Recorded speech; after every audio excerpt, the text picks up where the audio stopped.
Aleluia. Hoje eu não preciso nem perguntar como vai ser o culto aí, não é? Há uma presença de Deus muito forte aqui, muito marcante. Vocês estão me ouvindo bem aí? O som tá uma voz assim, minha voz tá abafada, né?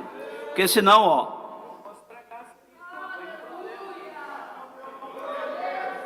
não há nenhum problema. Abra sua Bíblia, Evangelho de João, capítulo de número 11. Aleluia.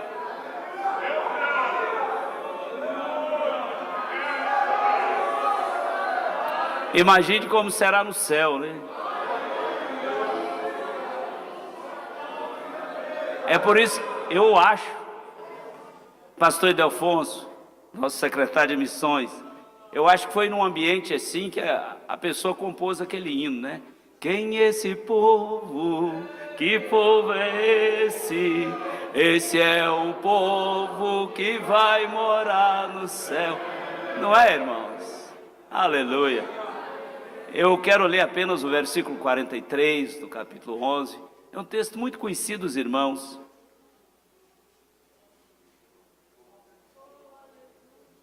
João 11, 43. Eu quero, quantos irmãos acham aí, sempre lembrar, hoje é um dia memorável, solene. Nós estamos aqui celebrando a ceia do Senhor, cumprindo uma ordenança de Cristo. E é sempre bom lembrar que, eu disse isso aqui quarta-feira, que Jesus não nos mandou comemorar seu nascimento, não nos mandou comemorar sua vida, não nos mandou comemorar seus milagres, mas Ele nos mandou celebrar sua morte. E não é à toa que Salomão foi inspirado por Deus, lá em Eclesiastes, no capítulo 7, verso 1, que ele fala assim, melhor é a boa fama do que o melhor perfume. E melhor é o dia da morte que o dia do nascimento de alguém. Olha que coisa, a Bíblia é tremenda, né, irmãos? Porque o fim é melhor que o começo. Para os crentes de verdade, o fim é melhor que o começo.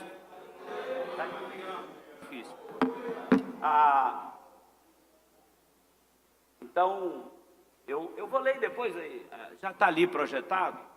Depois a igreja repete. E tendo dito isso, clamou com grande voz: Lázaro, sai para fora. Tendo dito isso, clamou com grande voz: Lázaro, sai para fora. Podeis assentar?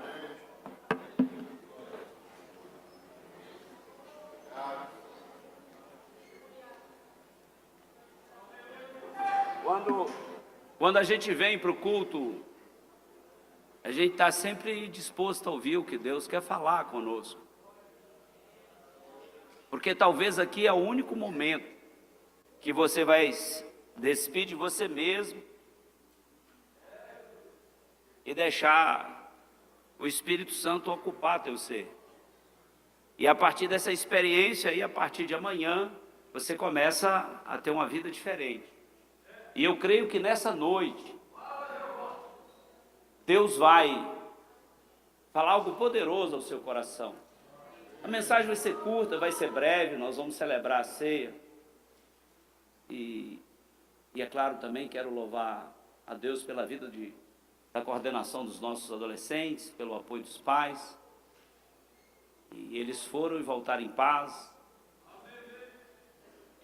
É muito difícil ter uma vida cristã sem viver experiências reais com Deus. Normalmente, as primeiras experiências reais que a gente vive, com as coisas sobrenaturais, com o mundo espiritual, a gente vive nesses ambientes, ambiente da igreja, nesses ambientes. Raramente a gente ouve o testemunho de alguém que vive sozinho. É claro que existe, né? Porque nós não podemos nunca padronizar Deus. Mas, normalmente, as experiências com o mundo sobrenatural, com o mundo espiritual, a gente vive nesses ambientes. Eu creio que muitos adolescentes, se guardarem e usarem bem o que eles receberam sexta, sábado e hoje pela manhã, eles serão ainda mais santos e vão estar definitivamente no processo de santificação, sendo aquilo que Jesus nos ensina a ser, são novas criaturas. Amém? E é sempre bom, eu sempre gosto de lembrar, quando eu leio o Evangelho de João, para você que lê pouco a Bíblia, leia o Evangelho de João. Sabe quando você compra um equipamento, né, e tem um manual dessa grossura, mas tem uma página só, curtinha assim, né? Não foi eu que inventei o que eu estou dizendo aqui agora. E assim, ó, atenção, leia antes de usar.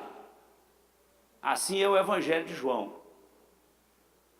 Se você quer ser cristão, leia o Evangelho de João. Um bom cristão. Porque não é só pelos 7 sinais que ele mostra a deidade de Cristo.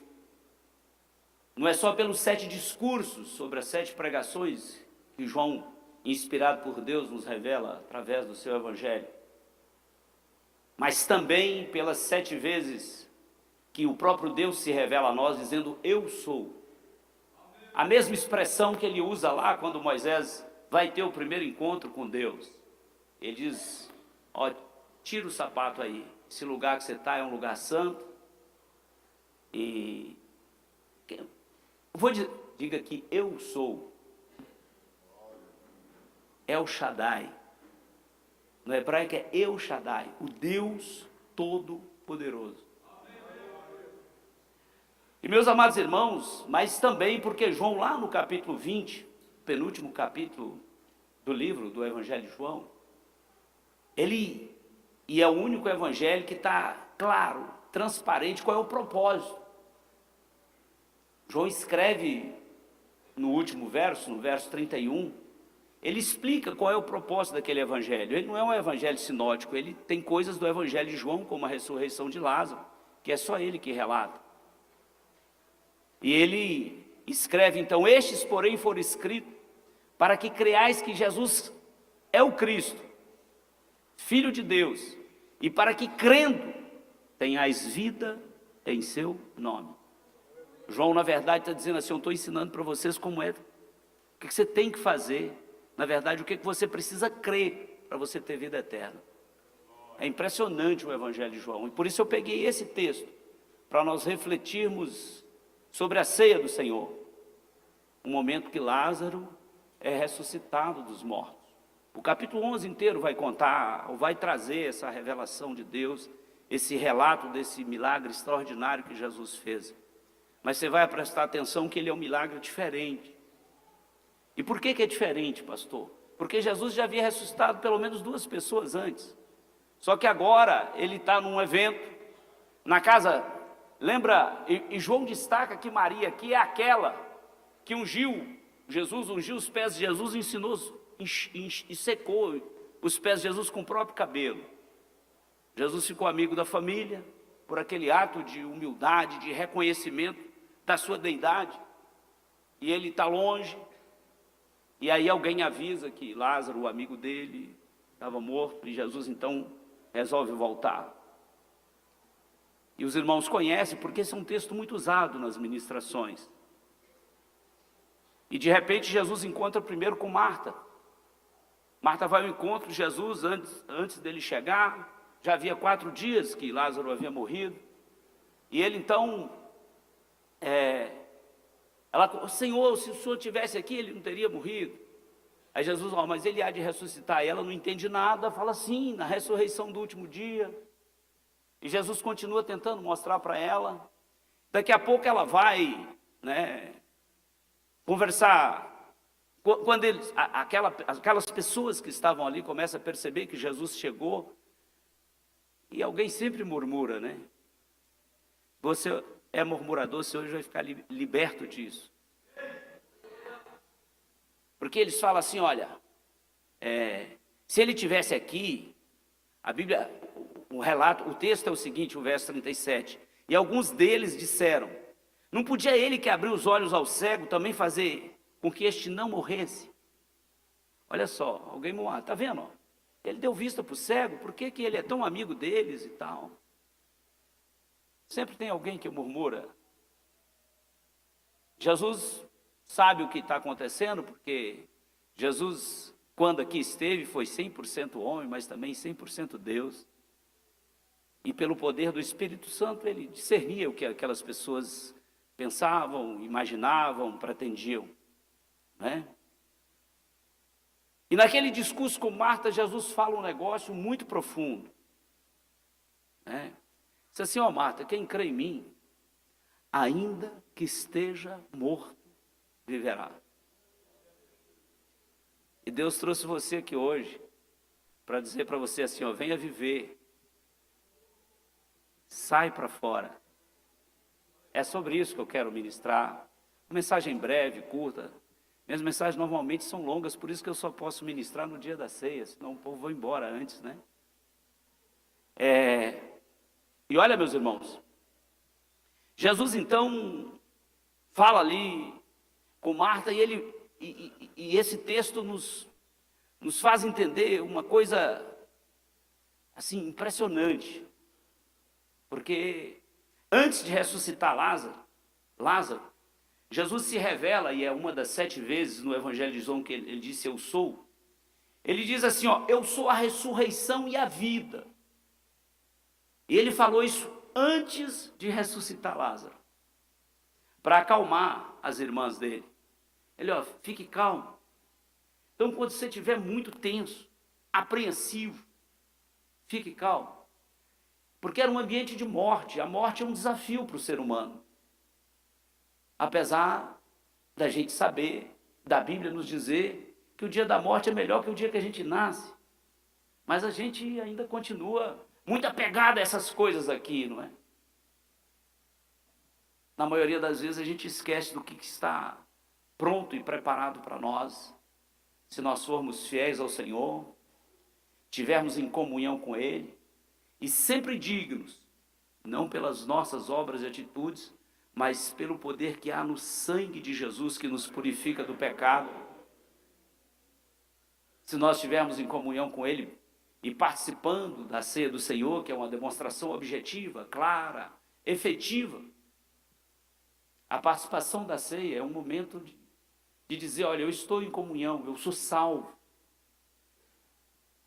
Eu sei que os calvinistas questionam a gente, por que vocês têm certeza que eu sou salvo? Porque a Bíblia diz que eu sou. E eu creio na Bíblia. E eu creio na Bíblia, inclusive, para eu ser salvo. Não é? Mas, Jesus, no capítulo 11 do Evangelho de João, ele diz para nós que Ele é muito mais que um Salvador que sofreu. Então, no momento aqui de celebração da ceia, nós temos que lembrar, pensar, refletir nisso. Ele é muito mais que um Salvador que sofreu por mim e por você. Mas Ele é um Senhor que vive. Jesus vive, Ele está vivo. Porque Ele mesmo disse, olha, Deus é o Deus de vivos. Deus não relaciona com pessoas mortas. E é por isso que eu quero te convidar, ó, você precisa sair para fora. Deus não relaciona com gente morta. Nosso Deus é um Deus dos vivos. Por isso Abraão está vivo, Moisés está vivo, Jacó está vivo, Elias está vivo, Enoque está vivo. Nosso Deus é o Deus dos vivos, não Deus de mortos. Nós precisamos entender isso sempre. Aleluia. Ele ajuda, Ele está aqui. Mas, e é impressionante porque a gente vai perdendo essa. Eu preciso, meus irmãos, a cada dia, a cada manhã, renovar minha fé, renovar minha esperança na vida eterna. Porque isso vai fazer com que o meu dia seja melhor. Isso vai fazer com que a minha comunhão com os irmãos seja melhor. Isso vai fazer com que a minha vida aqui na terra seja melhor. Se eu perder a perspectiva da vida eterna, eu vou ter dias terríveis, que podem me levar ao fracasso, ao pecado, ao erro, porque eu perco a esperança. Mas Jesus também diz, olha, Eu vim para que vocês tenham vida e vida com abundância. E é impressionante que a gente vai esquecendo dessas coisas. E a ressurreição de Lázaro nos ensina muito disso, para a gente não perder a esperança, nem desistir da eternidade. Muitas vezes, a tradição, o cotidiano da vida terrena, nos afasta da esperança, de crer, de entender, de desejar viver a eternidade com Deus. Muitas vezes. Por isso, se eu de fato quiser desfrutar daquilo que Paulo descreve, mas ele descreve ao mesmo tempo que ele não diz absolutamente nada, como que a Bíblia é, que ele fala assim, sabe o que tem lá para mim, para você? Deus já revelou para nós, mas ele revela de uma forma, porque ele fala assim, olha, é aquilo que o olho não viu, o ouvido não ouviu, e não subiu ao coração do homem. Isto é, nós não conseguimos, elocubrar, nós não conseguimos organizar um pensamento do que é a vida eterna, do que é o céu. Olha que coisa tremenda, que coisa tremenda. Já pensou a gente cantando no céu? O som não vai estar ruim, né? Não vai precisar de sol, porque é a glória do Senhor que vai iluminar tudo. Eu não vou sentir a hérnia aqui, o outro não vai sentir a dor de cabeça. O pastor Eliseu vai ficar livre do Parkinson, não é? Para sempre, né? E nem vai precisar do negócio que ele botou dentro do cérebro dele, que também é uma coisa meio maluca assim, difícil de entender. Mas é porque lá os nossos corpos serão gloriosos. Nós voltaremos a ser imagem e semelhança de Deus. E é por isso que nós estamos aqui, mas para viver uma vida descrita por Deus,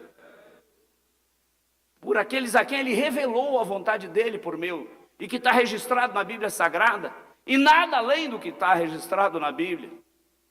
É necessário nós entendermos esse negócio da ressurreição. A nossa ressurreição vai ser diferente da de Lázaro. É diferente. Porque Lázaro, quando ele ressuscitou, ele veio com as roupas que ele estava. Sim ou não? A Bíblia diz que ele sai, né, com as faixas e tal, e precisaram tirar as faixas dele. Ele ressuscita com as roupas. Lembra da ressurreição de Jesus? Onde é que estavam os lenços, ou os lençóis? O lenço e os lençóis. Onde eles estavam? Eles estavam lá no sepulcro. Não era mais essa veste. Não é mais essa veste, é outra veste. É a veste celestial, que a Bíblia diz que são vestes brancas. Eu e você irradiando a glória de Deus no céu. E aí a gente não vai mais cantar, eu vou cantar naquele lindo coral. Não! Estou cantando nesse lindo coral. Isso é vida cristã, irmãos. Vida cristã não é só vir à igreja no domingo. Vida cristã não é só vir à igreja no domingo de manhã, no domingo à noite. Vida cristã é vida em plena e permanente comunhão com Deus. Vida que ama o pecador e abomina o pecado. Isso é vida cristã. Nós não podemos perder essas perspectivas, nos afastar desses fundamentos, porque os dias definitivamente são maus e só vai piorar. Não há nenhuma perspectiva de melhora do ponto de vista moral no mundo. Pode ser que nós vamos ter carros melhores, TVs melhores, casas melhores, porque a ciência está multiplicando, vamos viver mais tempo, não é? Mas isso são os passarinhos e as belas flores do hino 36 da harpa. Eles não podem nos encantar, porque isso é nada. Eu preciso ter uma vida cristã ativa, permanente, de comunhão com Deus. Hoje pela manhã, aqui no momento enquanto a gente esperava, a gente conversava com algumas irmãs. Irmão, Hoje é dia da ceia. E olha o que Jesus nos fala: se você não tiver em comunhão com alguém, não venha cultuar. Conserte primeiro com seu irmão. Na verdade, venha, porque você vai encontrar ele aqui na igreja, né? Você vai encontrar com ele aqui na igreja. Não dá para oferecer o louvor, a adoração, se eu não gosto daquele irmão, se eu não gosto daquela irmã, se eu não gosto desse jovem. Não dá. É vazio a adoração. O culto é vazio. Ele não passa aqui do templo. Não chega na glória. Eu dizia isso hoje aqui pela manhã. Para desfrutar da vida eterna, é necessário, quase todos os dias, eu faço uma oração. Jesus, me liberta de mim mesmo. Para que a vaidade, o egocentrismo, essas coisas não invadam o meu ser. Todas as vezes que eu recebo um elogio, é lógico que eu fico feliz, mas lá no meu interior eu falo: Jesus, tem misericórdia de mim. Porque senão eu começo a ser enganado com essas coisas e a vaidade toma conta, né? Aí você começa a ficar vaidoso e acha que é o tal. E não é à toa que Paulo, depois que ele conhece Cristo de verdade, ele fala: tudo isso que eu sou, né? Doutor, membro do Sinédrio, isso tudo é esterco. Isso não vale nada. E o apóstolo Paulo fala isso assim de uma forma muito genuína, porque ele teve um encontro efetivo com Cristo. Eu creio que você também terá hoje. Para desfrutar a vida eterna e viver isso que eu estou tentando descrever aqui, mas é impossível descrever a eternidade. É necessário ressuscitar da negligência. Você precisa ressuscitar da negligência. Você precisa ressuscitar do comodismo. Você precisa ressuscitar dos vícios. Você precisa ressuscitar da língua que fala mal do outro. Você precisa parar de se justificar diante dos homens e diante de Deus. Porque diante dos homens é fácil. É fácil. Chega aqui o pastor Noel e tal, não deu para eu ir lá. Não deu para eu fazer, não deu para fazer aquilo, pastor Eliseu. E é fácil, as pessoas entendem, nós entendemos uns aos outros. Mas Deus conhece os motivos reais. Deus conhece os motivos verdadeiros. Deus conhece os motivos efetivos. Nós precisamos ressuscitar das contradições aparentes da vida. Por isso, a palavra para você, porque ela ecoou no meu coração durante a semana inteira, é: vem para fora. Larga isso. Deixa a morte, deixa a miséria, deixa a mediocridade e vem para fora viver uma vida cristã, plena, de paz, de alegria, que enfrenta as adversidades e as circunstâncias adversas da vida de outra forma. Da forma que Jesus enfrentou, inclusive. Porque pensa em alguém que foi perseguido, caluniado, foi ele. Ele não fez mal para ninguém. Mas o ladrão na cruz ali reconheceu: olha, tá certo, eu estou morrendo aqui porque eu fiz por merecer. Agora ele não. É necessário, meus irmãos. E aí eu quero te dizer uma coisa, para você fazer um paralelo com sua vida e ficar bem preparado. Viver vida cristã plena, fique tranquilo que haverá retaliações. É claro. Às vezes os pais da gente não nos entendem, nossos irmãos sanguíneos não nos entendem. O esposo não vai entender. Por que essa mulher acorda todo dia de madrugada para orar? Às vezes a esposa não compreende, por que ele fica ali, né, só orando e... É possível que alguns de nós aqui já fomos chamados rato de igreja, barata de igreja, que não quer sair da igreja. Quantas vezes? Quantas vezes? Mas você vai hoje de novo no evangelismo, você vai de novo. Você já foi sábado passado. Como se o reino de Deus a gente pudesse descansar. Como se a gente pudesse descansar. Mas olha, nós vamos daqui a alguns minutos participar do corpo e do sangue de Cristo. Isso ficou muito enfatizado pelo texto lido pelo evangelista Júlio César, na leitura devocional introdutória do nosso culto. Agora, a comunhão com Deus requer de nós muito mais, ou talvez um pouco mais. Muito mais para alguns, um pouco mais para outros. E nós precisamos refletir nisso nessa noite. E por quê, pastor? O senhor diz que tem a ressurreição de Lázaro. Foi o ponto que fez com que os judeus decidissem matar Jesus. Jesus tinha ressuscitado alguém longe de Jerusalém. Agora ele ressuscita Lázaro. E Lázaro começa a andar pela cidade. A morte de Lázaro espalhou. Aí o sumo sacerdote, um deles, Caifás, disse: olha, nós temos que fazer alguma coisa. De vez em quando eu vejo uns irmãos dizer assim, né, quando Deus quer nos abençoar, Ele usa até o incrédulo, às vezes até o diabo age em nosso favor. Caifás fez isso. Ele era o sumo sacerdote, reuniu, temos que fazer alguma coisa. Porque se o clamor desse camarada chegar... E aí eu quero dizer um negócio para você se libertar de você mesmo e vir para fora.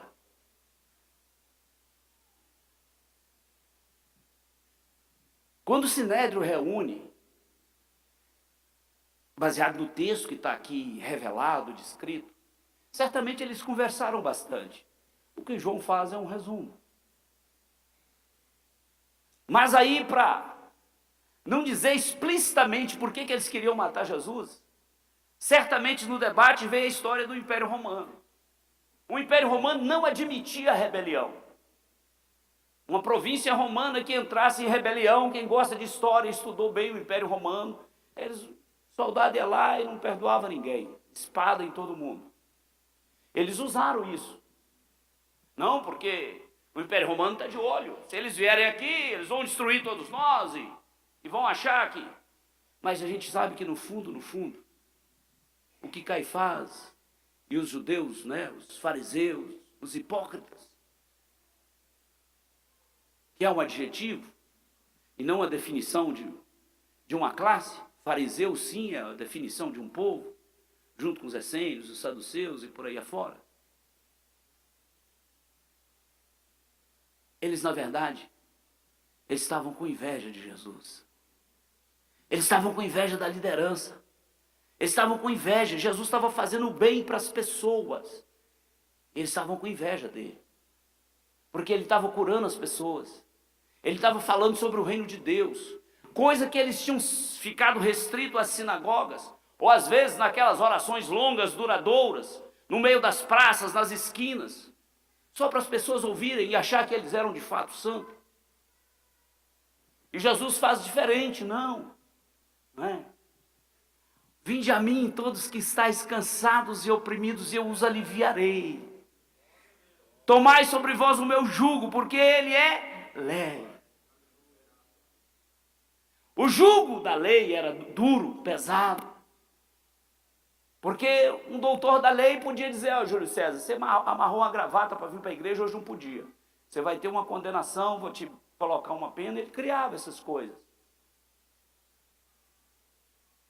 É mais ou menos como algumas leis são interpretadas, né? Em função da conveniência. Não há conveniência para interpretação da Bíblia. Para entender e compreender o reino de Deus, a vontade de Deus e a eternidade. Caifás fala assim, ó, alguém tem que morrer pelo povo. Olha que discurso fajuto. Eles estão cheios de inveja da liderança de Jesus e do bem que Jesus fazia. É preciso se libertar disso. É preciso se libertar da inveja.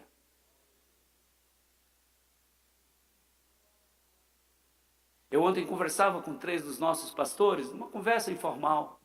E eu ouvi uma história, eu repeti para eles. Eu usei, foi o exemplo do quindim, né? Quem conhece quindim aí? Um doce de padaria, quando a gente não tem dinheiro para comprar, a gente chega a salivar quando vê aquele negócio na padaria, né? Não sei se vende isso mais nas padarias. Quando eu era criança, vendia. E um pai chegou, ele tinha 2 filhos e... Vem cá, meu filho. Vou te dar um quindim. O menino ficou muito alegre, muito feliz. Ficou muito feliz. Né? Não sei se ainda tem, mas quem é da minha idade aqui sabe que eu estou... É um doce gostoso. Doce que você mais gosta. Pai chamou, eu vou te dar esse doce aqui.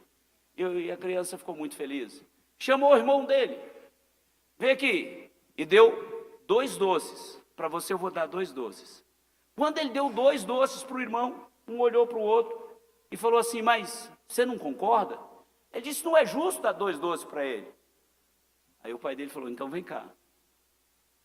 Você está desconstruindo a sua alegria de ganhar um doce que você não tinha. Você não tinha nenhum doce. Você está deixando a inveja matar a sua alegria. Porque você deveria ficar alegre porque você tem um doce. E não ficar triste porque o teu irmão recebeu 2. Vem para fora. Se libertar de você mesmo.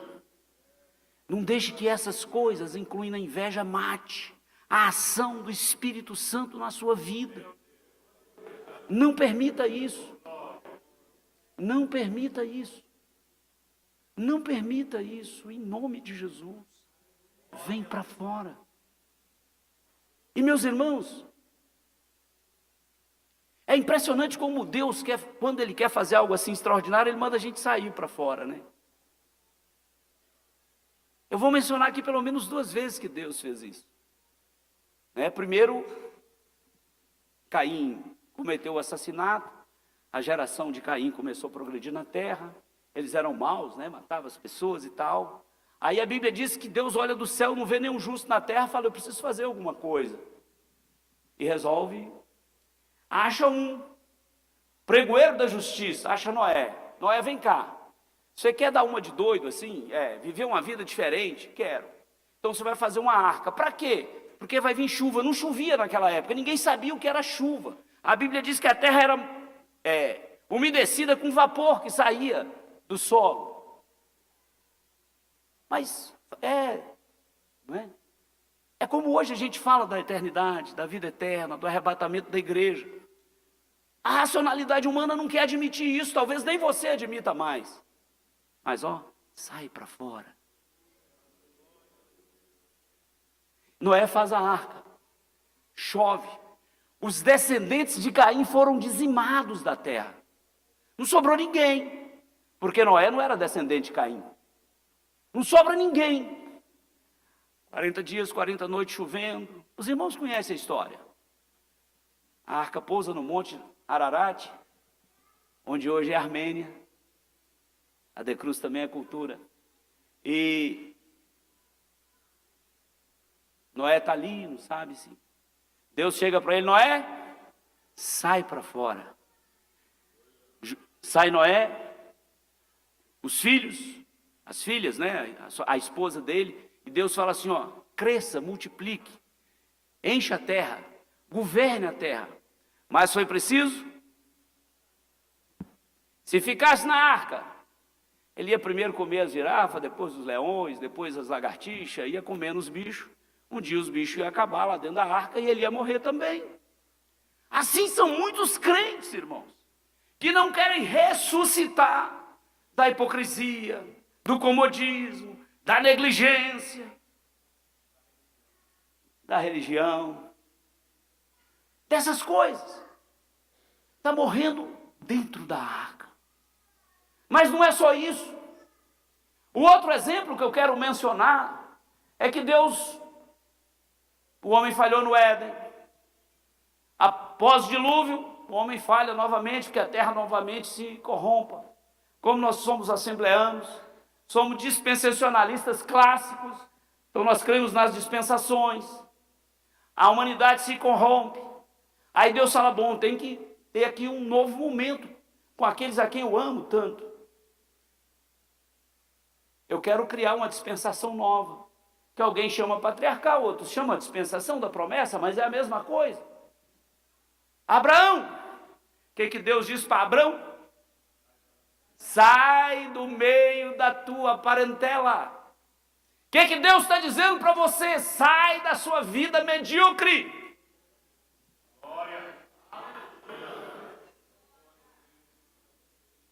Sai do vício. Sai da vaidade. Não é? Sai da vaidade. Não só isso. Quando a igreja de Corinto começa a ser a igreja que nós conhecemos, que a Bíblia relata, cheia dos dons espirituais, aí quem leu as duas, ou quem não leu sempre deve ler, porque os crentes gostam de ler a Bíblia. E Paulo vai exortar aquele povo, lá no capítulo 6, o verso 17 e 18.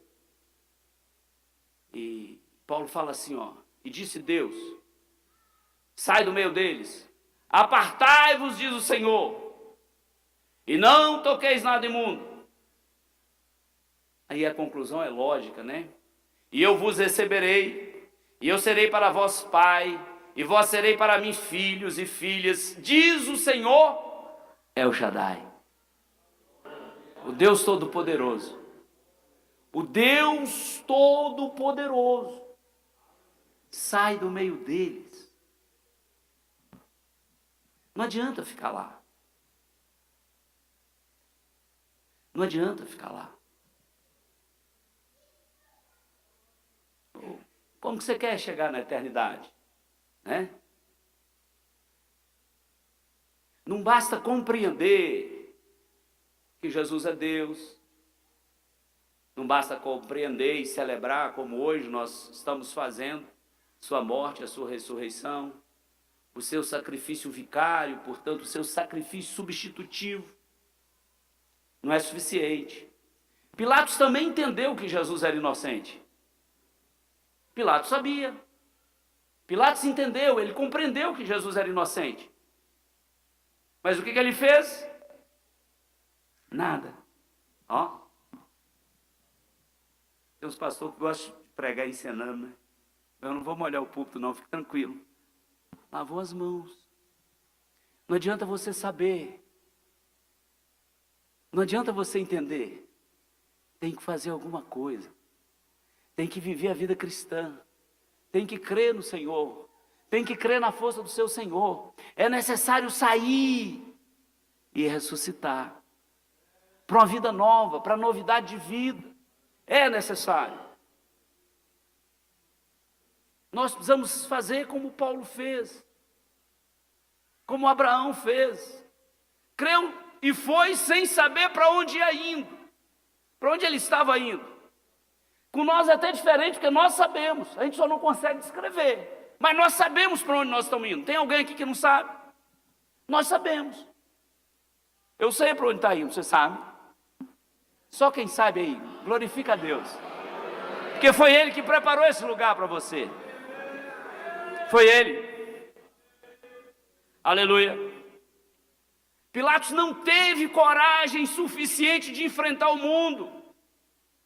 Não teve coragem suficiente de enfrentar a elite judaica e dizer assim, ó, ele é inocente, eu não posso matá-lo.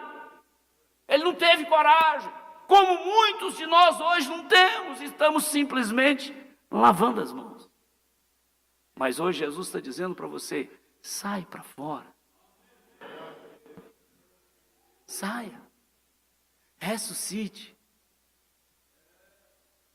Receba dinamismo. O dínamos. O Espírito Santo na sua vida. Receba para você ter outras atitudes. Outras experiências. Para você viver a experiência lá do Antigo Testamento. Aclama a mim, responder-te-ei. Vou te anunciar coisas grandes, firmes, que você não sabe. Olha que promessa gloriosa. Olha que promessa gloriosa. É interessante que quando Jesus encontra com Marta, nesse episódio, do capítulo 11 do Evangelho de João, da ressurreição de Lázaro, que Jesus, né?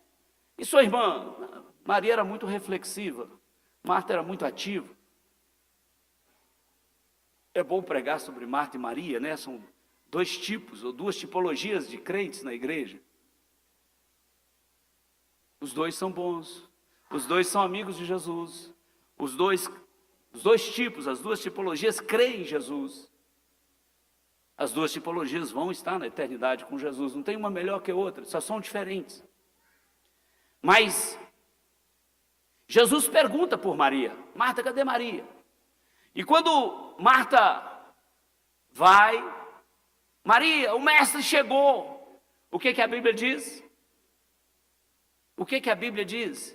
E ao dizer para você o que está lá escrito no verso 29, eu vou te convidar para você ter a mesma atitude hoje. Porque a Bíblia diz lá no verso 29, que ela, Maria, ouvindo isso, levantou-se logo. Maria não ficou, não, mas eu preciso agora raciocinar aqui, porque meu irmão, como é que vai ser isso? O mestre, a ressurreição, a vida eterna, a eternidade, como é que é? Bom, como é que eu organizo essa tese? Como é que eu sistematizo, né? Como é que eu sistematizo essa teologia? Como é que eu faço aqui sobre o arrebatamento? Como é que eu vou debater com alguém? Como é que eu vou... Não, a Bíblia diz que Maria levantou-se logo e foi ter com ele. Você pode ficar de pé?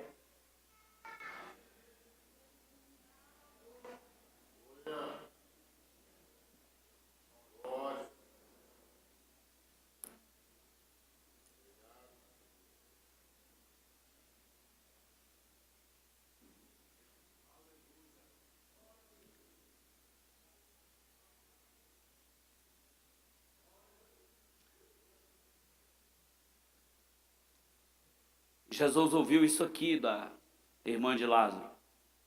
Se o Senhor estivesse aqui, ele não teria morrido.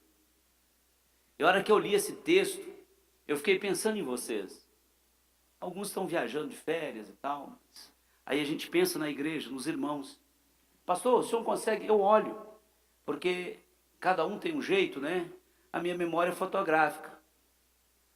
Por isso que eu sei quando você não vem da igreja, você sempre senta no mesmo lugar, eu vejo que você não está ali e eu converso com os pastores. Olha, não vi fulano na igreja, vamos ver o que está acontecendo.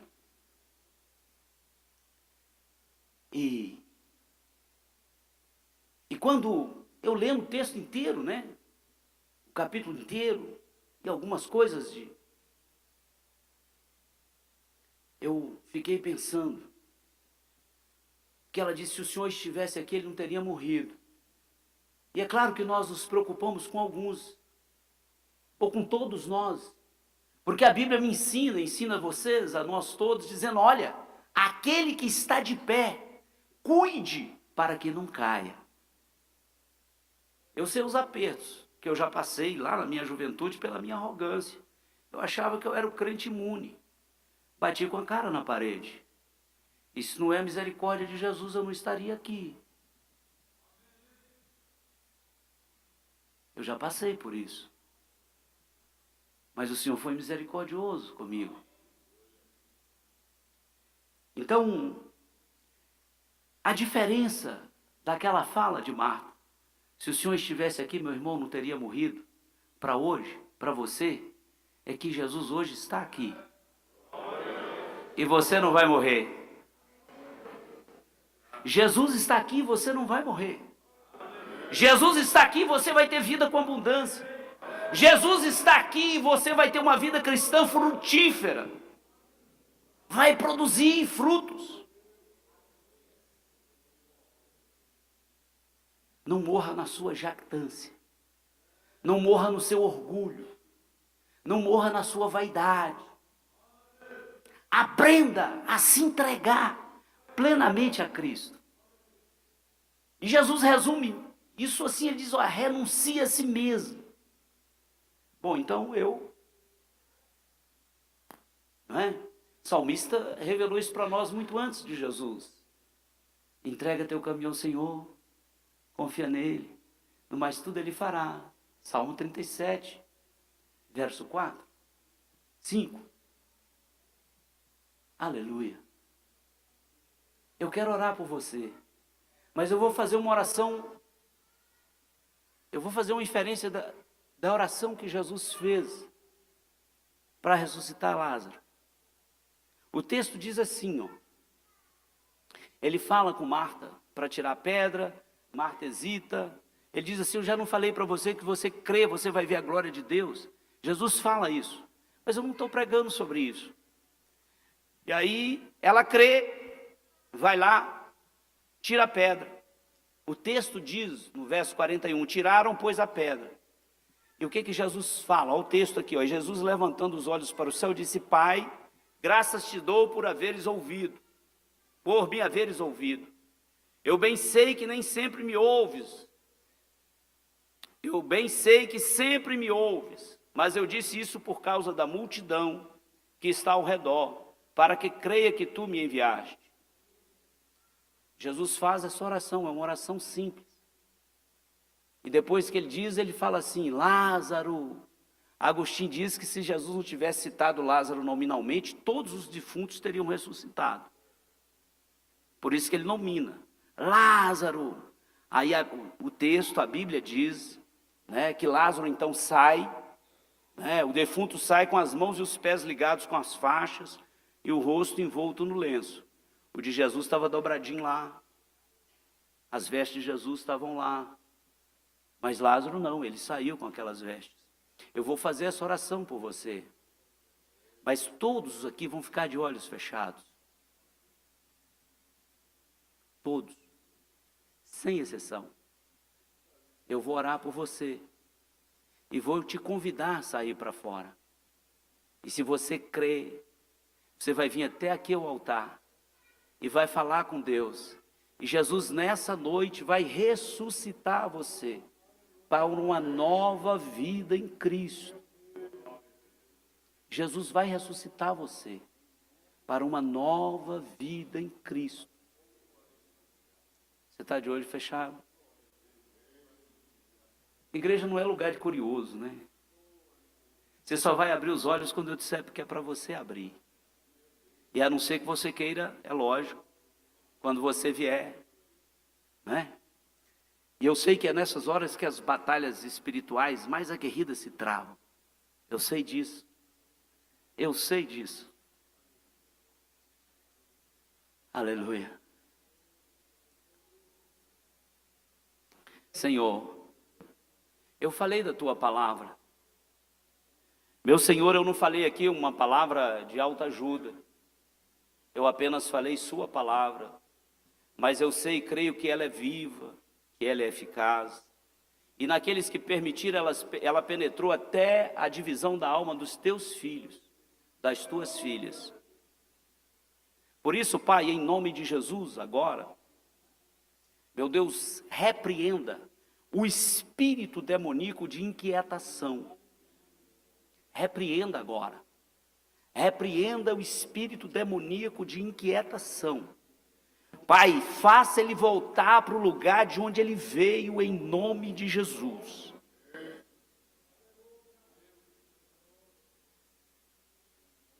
E ó meu Deus, aqui estamos nós, diante do Senhor.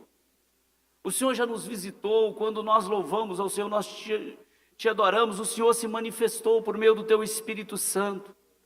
O Senhor renovou o dom de variedade de línguas em muitos dos teus servos aqui nesta noite. Mas nós queremos mais.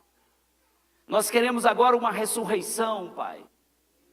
Uma ressurreição que liberta do vício. Uma ressurreição que liberta do pecado.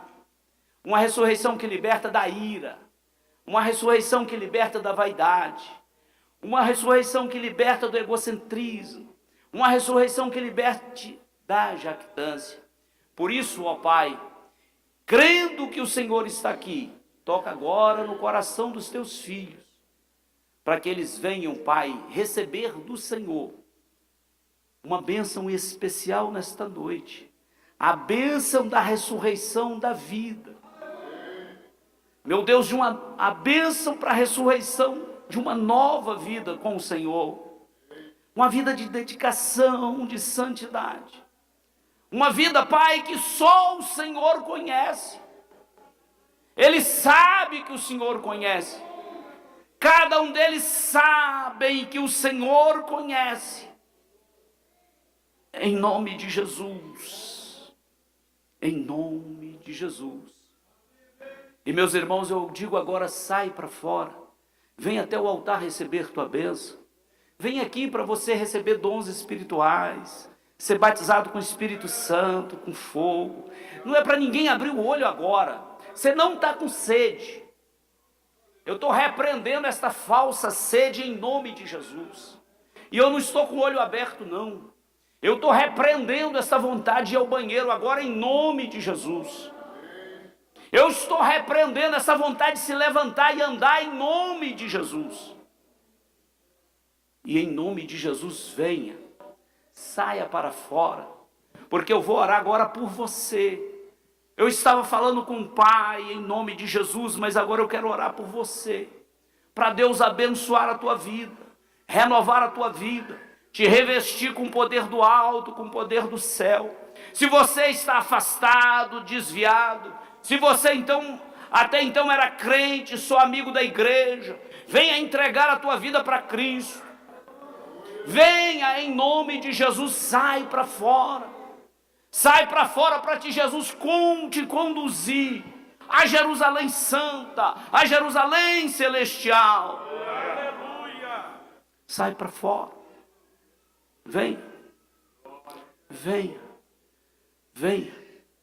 Enquanto você vem, nós vamos cantar assim, ó. Vidas no altar. Vidas no altar, vidas no altar com Deus, vidas no altar, vidas no altar, vidas no altar. Com Deus. Sai para fora. Fique livre dessa enfermidade que tanto te assola hoje. Fica livre dessa doença que virou para você a sua muleta para não ir. Você não está incapacitado. Você não está incapacitada. Não. É porque você precisa sair para fora. Ouça a voz do Senhor esta noite, saia para fora. Você vai participar da ceia do Senhor hoje como você nunca participou.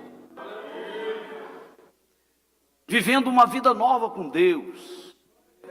Vivendo uma vida nova com Deus. Vivendo uma vida nova com Deus. Eu oro assim em nome de Jesus.